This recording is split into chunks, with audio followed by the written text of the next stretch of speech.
Happy Sunday, everybody. Welcome back to Weather on the Go, all your weather coverage. Here, looking at the United States, it is very quiet across the lower 48, but across the Pacific Northwest, we are talking about some active weather here that it will be bringing some flooding rains and possible severe weather over the next 48 hours or so. So let's break this down for you. We have a trough across the western United States that usually means we're going to be seeing more active weather, where downstream across the eastern two-thirds of the country, we have a high pressure system, and airflow around a high pressure system is clockwise, and that brings up the warm and humid air from the Gulf of Mexico and into the center of the country, up here into the Great Plains and the Midwest over this rest of the weekend. So looking here out west, we have the trough that is bringing the active weather. We do have flood watches that are issued for eastern Oregon, much of south central Idaho, getting into northern Utah and into Nevada. So we're going to continue to watch these areas for flooding concerns moving forward.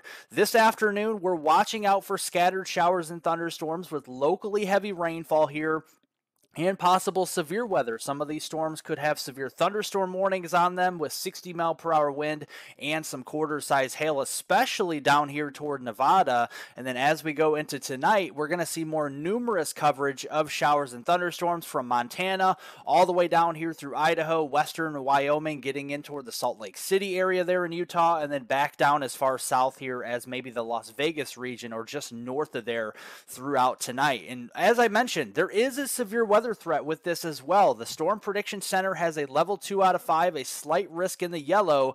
This includes eastern portions of Nevada getting into western portions of Utah here, and includes the Salt Lake City area, at least in a marginal risk, and also the Las Vegas region back toward Reno with that marginal risk there in the dark green area. That's a level 1 out of 5 for isolated to scattered severe thunderstorms throughout the day today. And then as we go into Monday, that system will continue to move further off to the north across the northern Rockies and the northern high plains here. We're going to be watching out for some supercell thunderstorms up here into the Dakotas, getting into western Nebraska Monday afternoon on Labor Day, and then going into Monday evening, we could be seeing a line of some showers and thunderstorms producing some damaging wind and hail up through the Dakotas and extending down through Wyoming and portions of Nebraska through your Labor Day evening time frame. So the Storm Prediction Center does have a level 1 out of 5, a marginal risk of severe storms from Grand Forks down through the Bismarck region, Aberdeen, down here into Rapid City here, and just north of the Cheyenne, Wyoming region.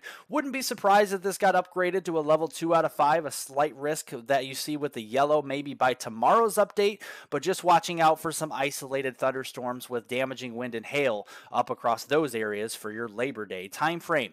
Overall, the total rainfall accumulation now through Tuesday morning on September 5th does provide us with some relief from the heat and also from the drought conditions across these areas here. In some areas, not everybody, of course, will see the rain and the heavy rain at that, but we could be seeing pockets of about 1 to 2 inches of rain here from the central and western Dakotas, back into southern Montana, northern Wyoming, and then getting back there in toward portions of Idaho, northern Utah, and northeastern Nevada as we go through the next 48 to 72 hours.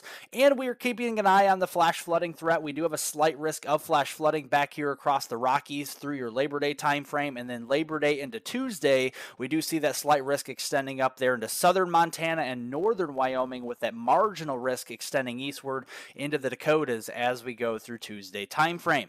If you're not a new subscriber to this channel, make sure to hit the subscribe button down below as I cover all of North America, including southern Canada, the United States, and the tropics on this channel to keep you ahead of all of your weather forecasts out there out your door. And also be sure to press the thumbs up button, the like button down below the video, as it helps to get all of this weather information out to as many people as possible. I definitely appreciate it.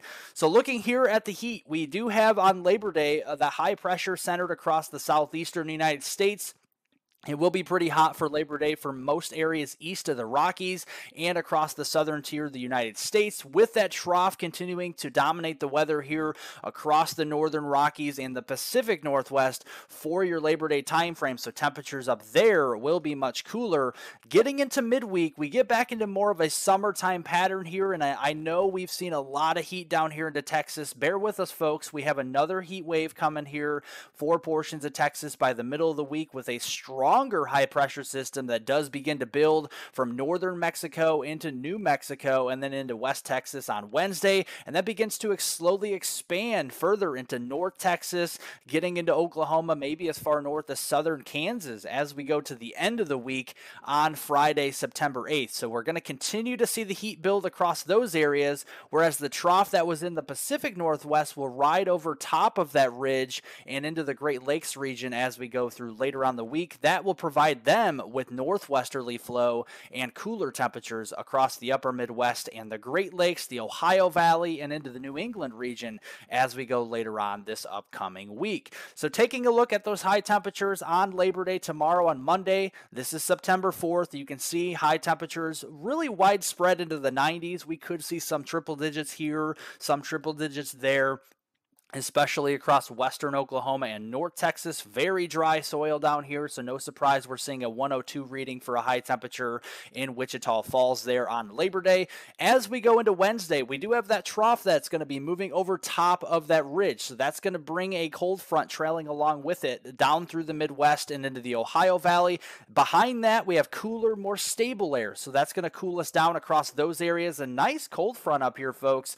We're going to see temperatures in the 60s and 70s up across the Dakotas, Minnesota, Wisconsin, Iowa, down into Nebraska for your high temperatures on Wednesday. But ahead of the front, yes, you guessed it, more summertime heat, temperatures well into the 90s and triple digits. We're back up to 103 in Wichita Falls on Wednesday, approaching 100 in Dallas, the Lubbock region, getting in toward Abilene and even down toward Waco as we go in toward that Wednesday time frame. And then as we go through Friday, notice the front moves eastward, but it doesn't have a lot of southward movement to it. So it's going to kind of wash out as it gets down into northern Oklahoma. So from Tulsa to Oklahoma City on north, yeah, the cooler, stable air will be there. But you go south toward the Red River into Texas here, the lower Mississippi Valley, just forget about it. It's going to be very hot as we go into Friday.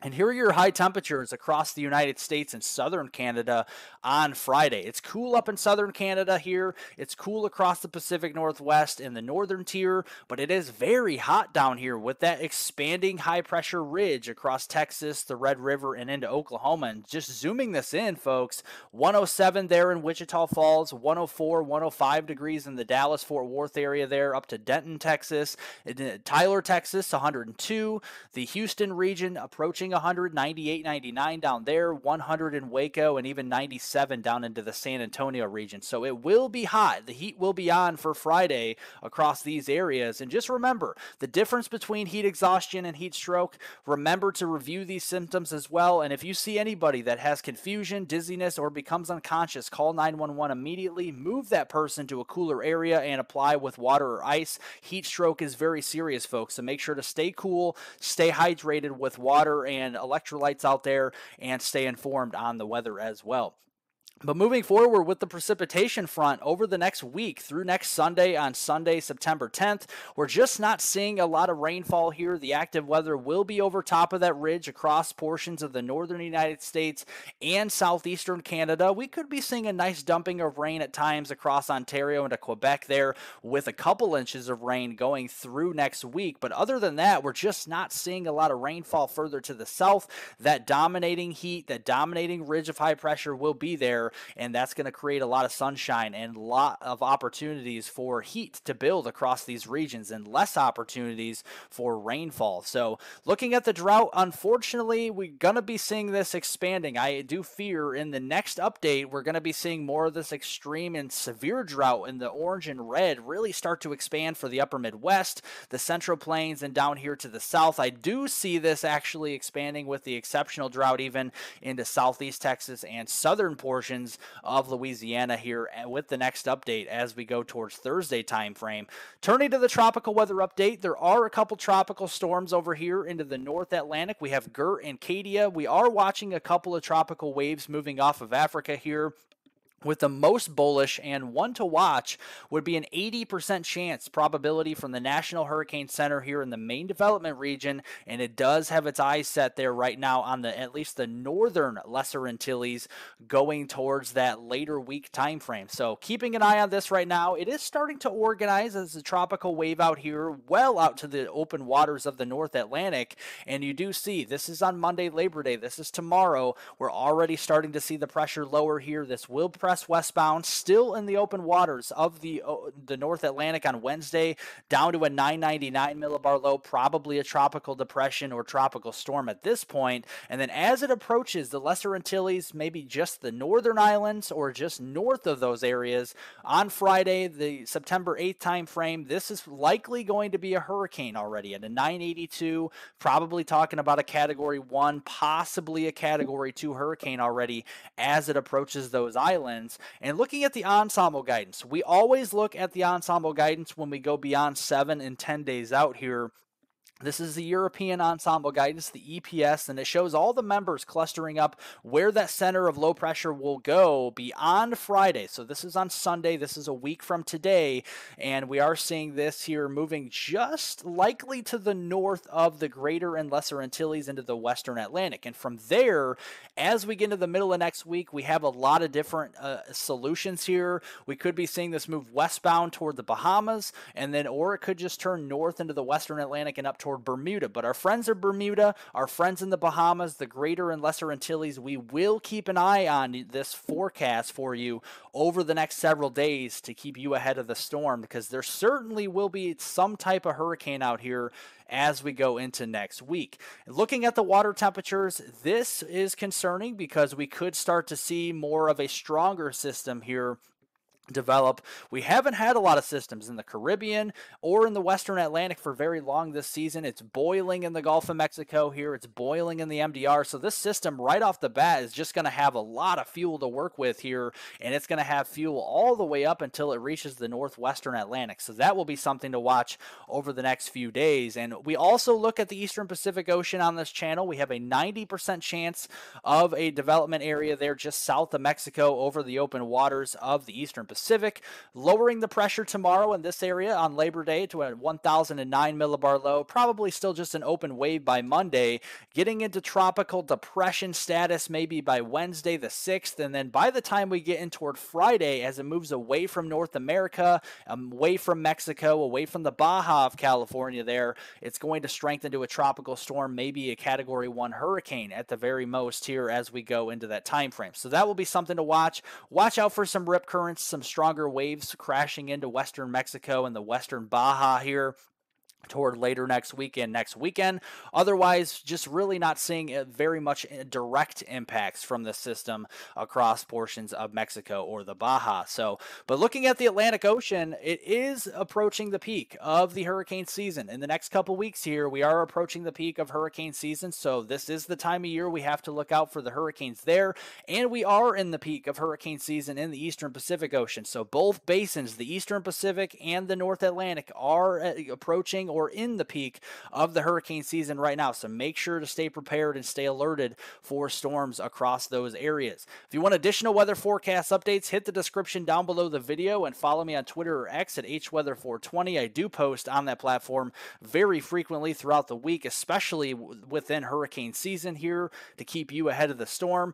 Otherwise, make sure to share this video on social media, whether it's Twitter, Instagram, Facebook, friends, family. I do appreciate it. Make sure to hit the subscribe button down below to keep so I can keep you informed on the latest weather forecasts in your area, and press the like button so you guys can help me get this weather information out to as many people as possible. And I hope everybody has a great rest of their weekend out there.